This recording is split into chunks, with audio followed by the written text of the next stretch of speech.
எல்லாருக்கும் வணக்கங்க. நம்ம இன்றைக்கி புளியோதரை எப்படி பண்ணுறதுன்னு பார்க்கலாம். அதுக்கு நான் எடுத்துருக்க ரைஸுக்கு 50 கிராம் அளவு புளி எடுத்திருக்கேன். பெருங்காயம், வெந்தயம் இது ரெண்டையுமே நல்லா வறுத்துக்கோங்க.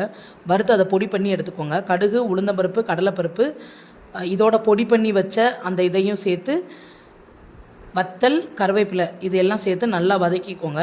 இப்போ நம்ம புளி கரைசல் வச்சுருப்போம் இல்லையா, அந்த புளி கரைசலையும் சேர்த்து உப்பு, மஞ்சத்தூள் சேர்த்து நல்லா கொதிக்க விட்டுருங்க. கொதிக்க விட்டு சூடான சாதத்தில் கிளறி எடுத்துட்டோன்னா சூப்பரான புளியோதரை நமக்கு ரெடிங்க. இது ரொம்பவே டேஸ்ட்டாக இருக்கும். நீங்கள் கண்டிப்பாக ட்ரை பண்ணி பாருங்கள். ட்ரை பண்ணி பார்த்துட்டு சொல்லுங்கள். அவ்வளோதான். நம்ம அப்படியே நல்லா நமக்கு கொதிச்சு வந்துருச்சு. அதை அப்படியே சாதத்தில் போட்டு கிளறிட்டோன்னா அவ்வளோதாங்க, சூப்பரான புளியோதரை நமக்கு ரெடி ஆகிடும். இது உங்களுக்கு ஈஸியான டிஷ். 1/2 ஹவரில் முடிஞ்சிருங்க. 1/2 ஹவரே அதிகம். சாதம் வேகிற டைம் தான் வச்சுக்கோங்களேன். அதுக்குள்ளே நம்ம இதெல்லாம் ரெடி பண்ணி வச்சோன்னா அப்படியே கிளறி எடுத்துட்டோம்னா சூப்பரான புளியோதரை ரெடி. பிடிச்சிருந்தா வீடியோ லைக் பண்ணுங்கள், சேனலை சப்ஸ்கிரைப் பண்ணுங்கள். தேங்க்யூ ஃபார் வாட்சிங்.